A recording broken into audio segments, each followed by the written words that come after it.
It takes a certain kind of ambition to do what farmers do. Between the hours and the hard labor to the public scrutiny and bureaucratic maze running, it's not an easy task. While the agriculture industry feeds millions, quietly tilling and producing behind the scenes, many forget that our food comes from the hands of real people with real stories. Join us as we share stories from those with boots on the ground and unearth unique perspectives on agriculture's biggest conversations. It's time to grab your shovel and get to work.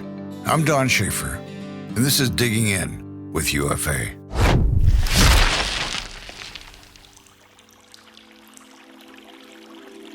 Water. It's the transformative, adaptable, and altogether immaculate element that keeps life flourishing. From an agricultural perspective, how do we use, regulate, and ensure that the water we utilize is both plentiful and accessible? Today, we dig in on water and agriculture.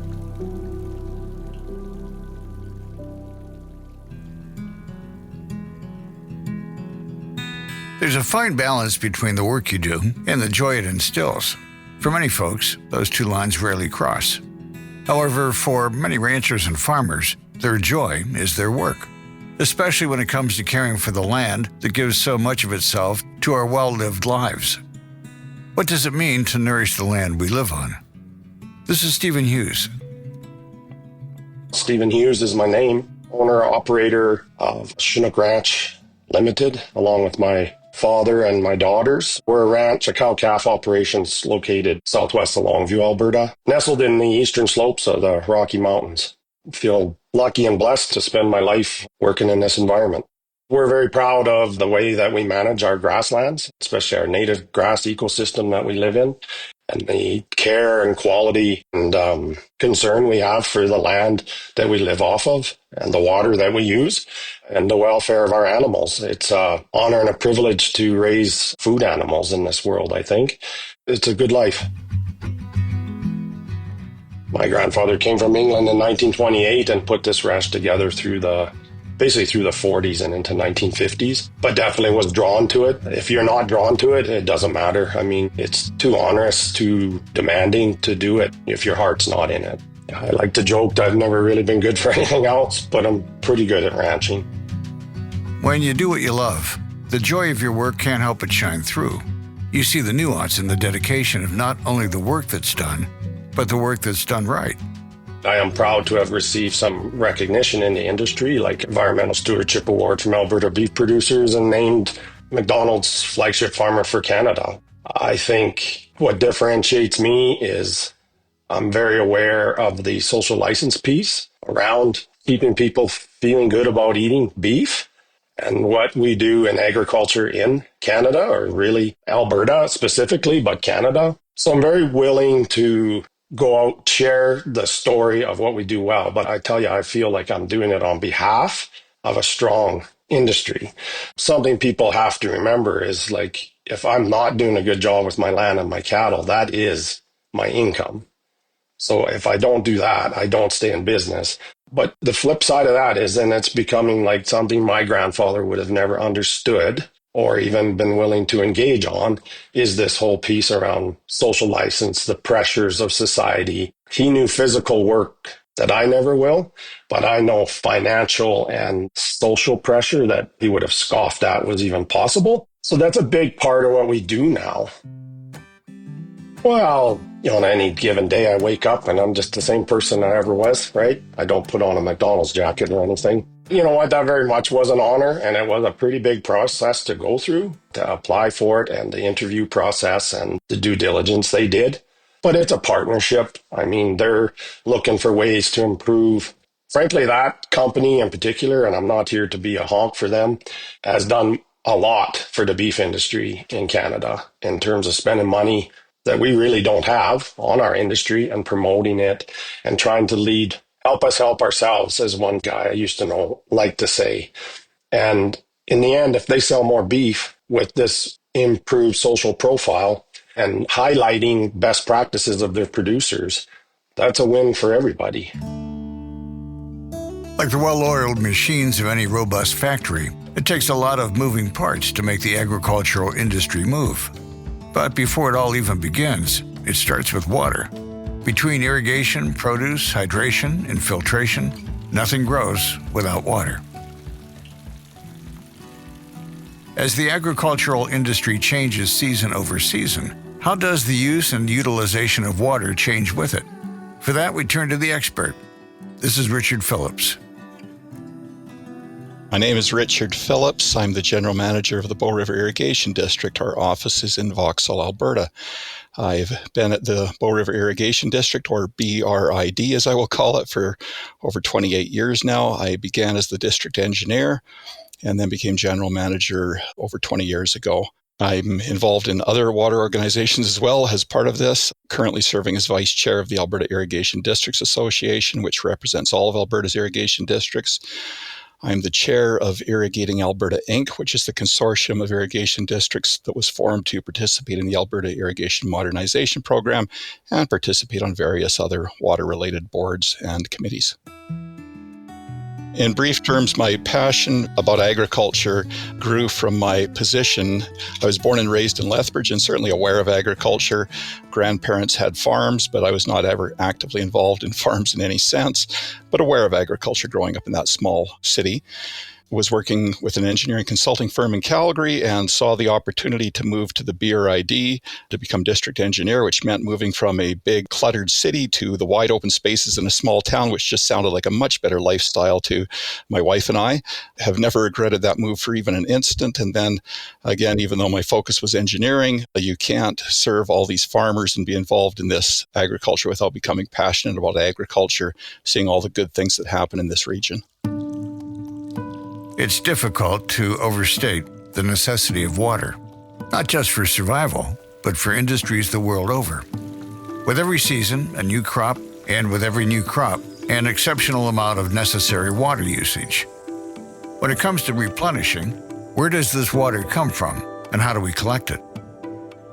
The topic here is water, probably first and foremost every day, honestly, no matter which day of the year it is. The first topic is, do the cattle have water, right? And that's number one concern every day. Is the water available because it's 30 above? Is the water available because it's 30 below?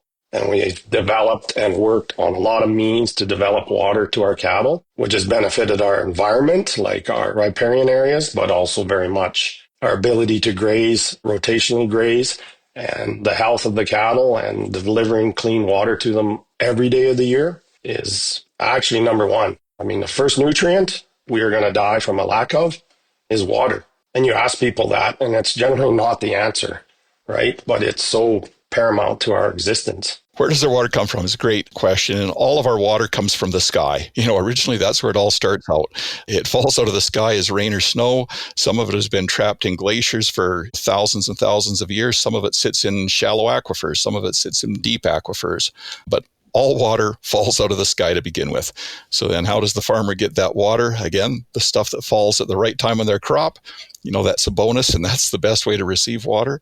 Certainly, water is diverted from our rivers for the irrigation network. We do not use groundwater for irrigation in Alberta, at least not on any measurable extent. There may be something happening somewhere, but I'm not aware of it. With irrigation districts, it's 100% surface water. So it's predominantly snowmelt in the spring and early summer, as well as rainfall that are feeding our rivers. And then, of course, outside of the irrigation districts, there's a much higher reliance on groundwater, as I understand it, but still using what surface water is available. And again, a lot of southern Alberta does not have good quality groundwater resources available. We really are very dependent on surface water in most parts of the region, as I understand it. I like the idea that most, if not all, of the irrigation water in Alberta is surface water. That's fairly renewable, sustainable resource when you're talking runoff. That's actually a pretty important point about the sustainability of that industry. For us, we're predominantly using groundwater in the foothills here, either springs or we've drilled a lot of wells. And then there's that whole relationship between how you're maintaining the health of your range. If you have good grass cover, when you get a heavy rain, you're not having that water run off. You're having that grass slow it down. It soaks in. It infiltrates into the ground. You're recharging the water that you're pumping to the cattle is being recharged by the water that comes from the sky. System like ours, right now, I know where some wells are, our water table's low because we've been dry really since 2017. And we adjust numbers or what cattle are there accordingly. And I expect when we start to see higher precipitation levels, we will see our water table improve again. But I think we're good at, especially on this place, like we can't sort of outuse our resources with the relationship of how many cattle we can graze in the winter. We are just like everything's in balance. And I guess that's probably something I'm pretty proud of, is how we operate within the limitations and the abilities of our ecosystem to not harm it, but to enhance it and use it to the best of our ability and for what it was meant to do. For us, rain is just the most beautiful thing that can happen. And for me, it can never rain too much.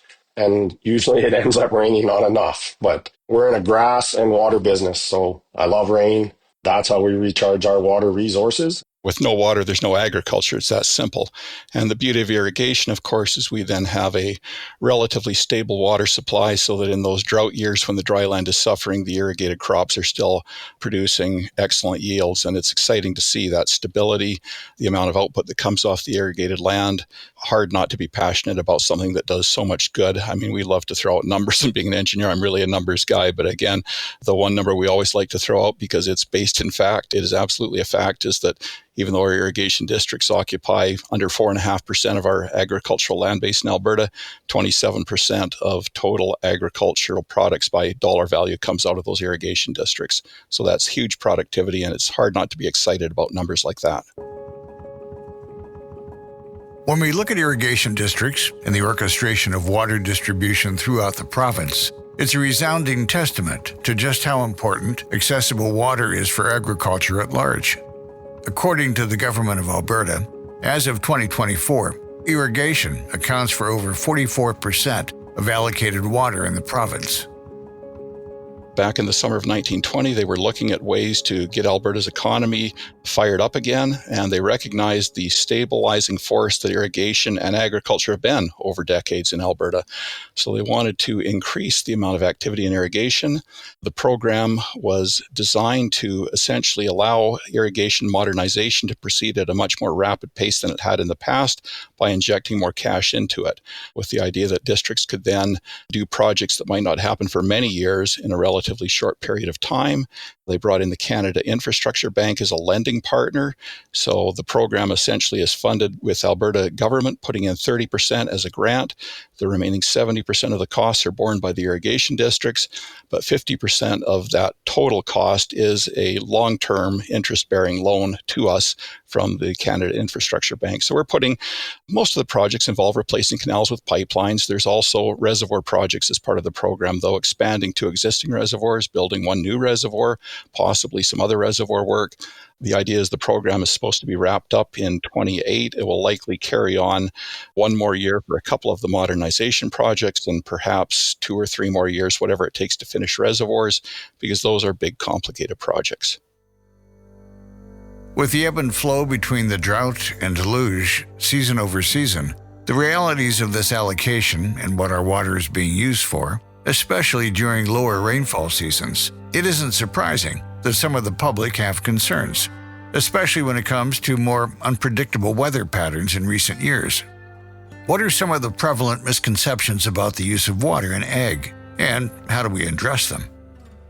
I think the biggest problem is perhaps public misperception of the state of the nation with regards to water, so to speak. I mean, prime example being summer of 24. This was not a drought by any definition of the word, and yet we've heard endless stories about the ongoing drought, when in fact precipitation across the irrigated region has ranged from 100 to 130% of normal this summer. That's hard to categorize as a drought, but people are determined that we're in drought, and darn it, we're going to stay there, it appears, in people's minds. So, even when things are going good, people people don't want to believe good news, it seems. Other challenges is this misperception that irrigation is using most of the water. What we are doing is using most of the licensed water, but most of the water in Alberta still leaves the province headed for other destinations. So we're the biggest water user, but we're not using most of the water. Certainly, water supply itself can be a challenge because back in 23, there was a real drought. It impacted some districts more than others. My district really was not impacted by it, but those that were impacted then, rationing their users to less water than ideal, still enough that they got a lot of great crops. It was still a very productive year, but at the end of the year, reservoir levels were drawn down, which then creates concern about the coming year. Now, again, this year, reservoir levels have rebounded nicely because it was a good year with a lot of rain and low irrigation demand. So it's always changing. Again, it's a great business providing water to farmers, and a lot of people just can't accept how good it really is. So they're always looking for bad news when, in fact, it's a good news story. We've always had extremes of too hot, too cold, too dry, too wet, and we continue to see those challenges. And, it can flip very quickly from being too dry to too wet and vice versa. That's what makes water management challenging and interesting. Certainly, we have a large population base relative to the size of our rivers in the southern portion of the province in the South Saskatchewan River Basin. That creates challenges. Again, we use a lot of water for irrigation, wanting to maximize our use of water. That creates challenges. What I personally find a little bizarre and honestly disappointing is it seems like we have a generation of people that are being brought up to believe that any day that the temperature isn't basically right on normal, the precipitation isn't right on normal, well, that's blame it on climate change. A little warmer than normal is climate change. A little colder is climate change. A little drier, climate change. A little wetter, climate change. I'm not saying climate change doesn't exist. I am not a climate change denier, but you have to acknowledge that, again, weather has always been absolutely crazy on the prairies and continues to be so. I live a life that's so tied to the rhythm and nuances of Mother Nature. I've seen it all. Climate change, I don't know. I guess we've been changing since the dinosaurs disappeared. It isn't necessarily negative, but agriculture is not the problem. Whatever's going on, I know for me, for one, there's nothing better at sequestering carbon than native grassland ecosystem. So we're doing our part and we need food. So it's funny that we so often seem to be the ones that are made to almost be in an apologetic position. If you've ever traveled, to further Richard's point about the output of southeast Alberta or southern Alberta, you go from Lethbridge to Medicine Hat and that corridor and the value add that you see along the way, like McCain's plant, Cavendish, the industry and the value that has been created in that corridor because of water and irrigation. It's phenomenal. And it's tough that they're made, in some cases to justify using water to produce food. But I tell you, we never pick on people that are using water to water a golf course or, make beer. Those things are untouched. It's low-hanging fruit to pick on agriculture. And of course, those who are really keen on climate change will suggest that climate change has only become a huge issue in the last few decades. So, what caused the big fire 100 years ago? Again, the fact is nature has always been both kind and harsh. And, we've always had huge fires. We've always had big droughts. We've always had big floods. Again, with climate change, there's every probability that they may become a little more frequent, perhaps a little more severe, but not so drastically that it's outside the realm of what we've already experienced. And to me, the key with climate change is adaptation. That's not to say that we shouldn't try to mitigate where we can, but the important thing is to recognize that if it is happening, which it probably is, we need to adapt. And when it comes down to water, that adaptation means being able to grab water when it's available so that you have it stored for use when it isn't. It's really that simple. Setting up an irrigation system and obtaining a water license for a farm involves many costs. There are initial setup cost, yearly maintenance cost, and water license and fee cost. To put things in perspective, according to the 2021 Census for Agriculture, the average farm size in the province is approximately 1,200 acres. That's about the size of 900 football fields, or 1.9 square miles. For this size of farm, the initial setup costs range between $1.2 million to $2 million, depending on the type of crops grown, soil, and local climate, with yearly costs ranging between $25K and $50K. On top of this is water license cost, which can be anywhere from $10K to $50K, and yearly fees to maintain the license, which can be upwards of $5K. When it's all said and done, The average farm spends about $2.3 million to set up and operate an irrigation system in its first year, and approximately $100 to $120K to maintain it each year after that.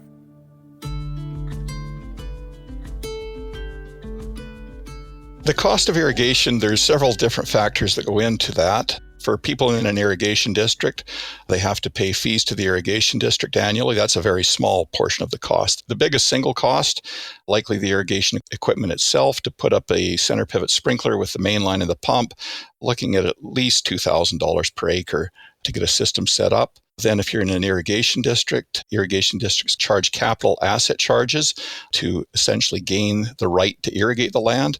We have a finite number of acres that we're allowed to irrigate. So when people are purchasing into the district, they have to pay for the water rights, which again, that's the capital asset charge. That varies from district to district, probably averages somewhere in the order of $2,500 to $3,000 in the districts. Then there's the power bills that they have to pay. That's far bigger than the fees they pay to the district for annual operation. Every drop they pump has to be paid for through power. I'm guessing probably typically around $70 per acre would be a common power expense, depending on whether it's a dry year or a wet year. Other costs, again, if people are pumping off the rivers, they've got much higher power bills if they're not in an irrigation district, because then they're typically lifting water to a higher level. So they don't have to pay their relatively low fees to the district, but they do have to pay the extra power cost of getting water up out of the river onto the lands that they're irrigating. So it's not cheap to irrigate, but of course the return is there. I mean, my partner lives southeast of Lethbridge, and she has a quarter there under pivot, and that drive from Lethbridge to Medicine Hat is impressive if you're into agriculture and you know what you're looking at.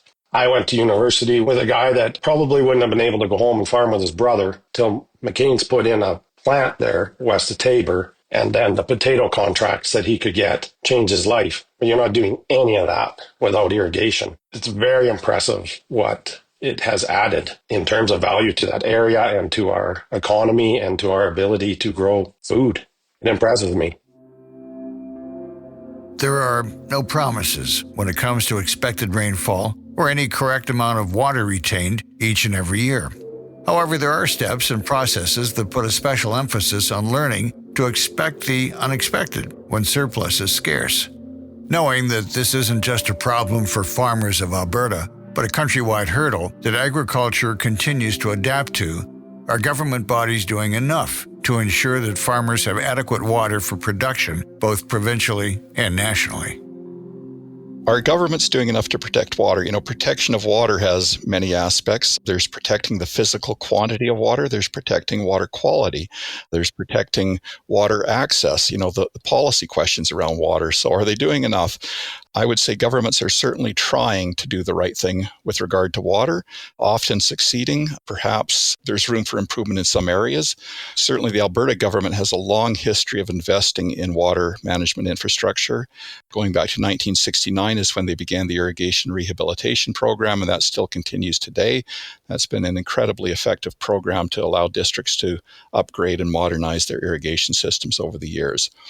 The more recent Alberta Irrigation Modernization Program, again, just dovetails on that. Again, that brings federal lending power into the equation, making more capital available to upgrade water infrastructure. So that's a very positive step. In the past, the federal government played a huge role in water management infrastructure investment through the Prairie Farm Rehabilitation Administration. The PFRA built so much of what we see on the ground still as that infrastructure that we enjoy the legacy of today. So, if you look over the last many decades, both levels of government have done a lot. In recent decades, it's been the provincial government investing in water management infrastructure for the most part. Certainly since the PFRA was abandoned, that's been the case. Both governments do take an active role, I think, in trying to protect water within their policy and jurisdiction mandates. I believe our province is trying to do the right thing. Again, the right thing is tough, though, because there's conflicting demands on our water resources, but they try to do the right thing. By and large, they succeed. One area of concern with protecting our water is the threat of aquatic invasive species.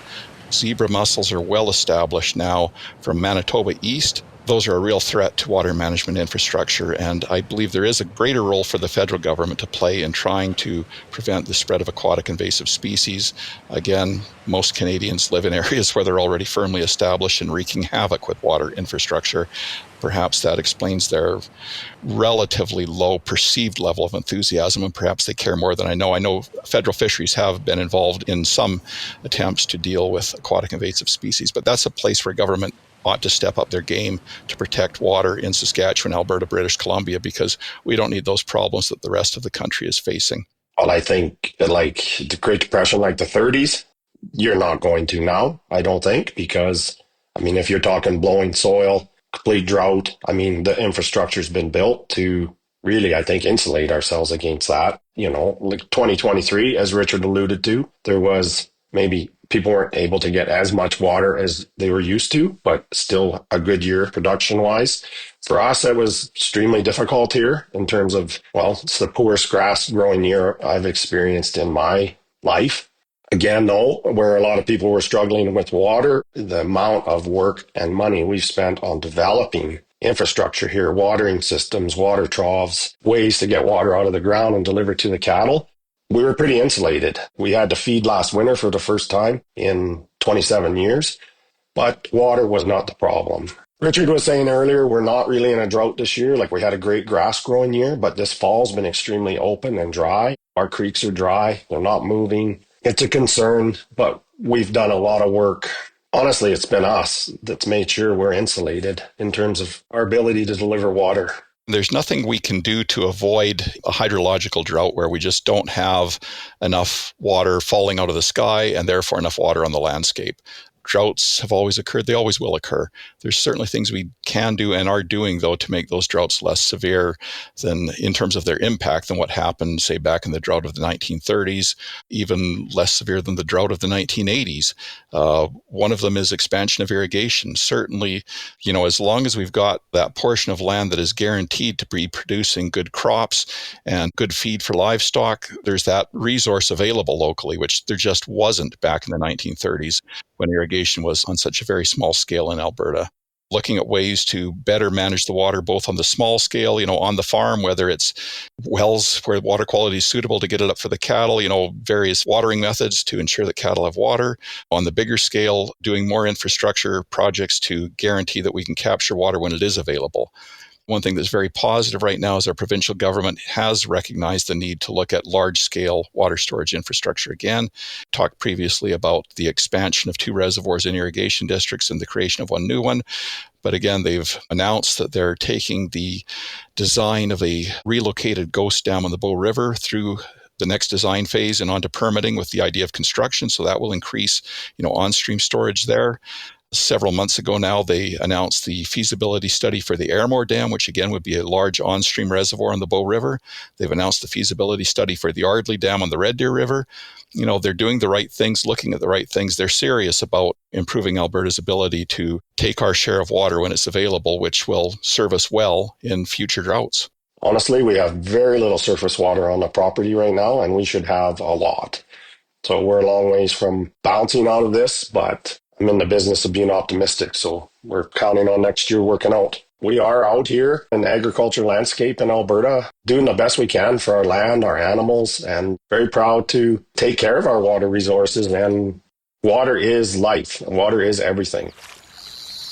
Growing up as a city kid in southern Alberta, not really having that good idea about farming, I did love to go fishing. And one thing I sure didn't realize is that when we were going fishing at the so-called lake, they were irrigation reservoirs. You know, southern Alberta, outside of the mountains, does not have any lakes, but there's a whole lot of so-called lakes that are really irrigation reservoirs. You know, the water management that we do is just vital to the economy. It's vital to our food supply. It's vital to, you know, supporting the broader agricultural industry, but it's also vital to people's enjoyment of the landscape that they just take for granted. I'm guessing so many people, when they're spending a day on the local beach here, don't have the slightest clue that they're actually spending a day on an irrigation reservoir. So as we create this water management infrastructure, which is so extensive in this region, it brings water to industries, it brings water to municipalities that have no other water source. Certainly it brings water to the farmers, which is the primary purpose, but it creates a whole lot of opportunity for fun, creates a whole lot of, fisheries where otherwise there would just be more dry ground. It just beautifies the whole landscape. And yeah, we take quite a bit of water to do it, but it's water that's being put to good use.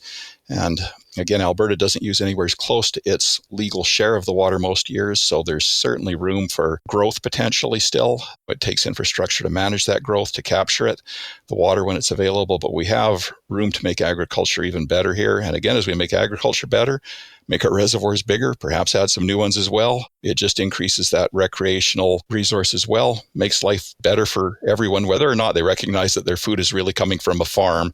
It just makes life better all around as we use our water wisely here.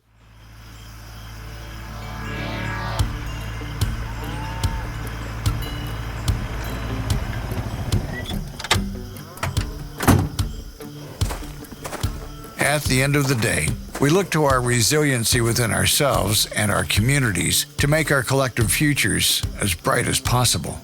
All it will really take is conversations like these, some vulnerability, and a little digging.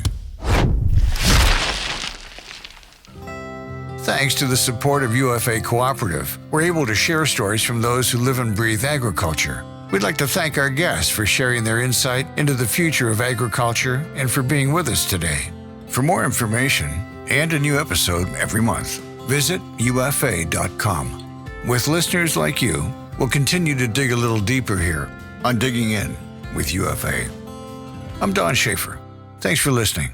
Another Everything Podcast production.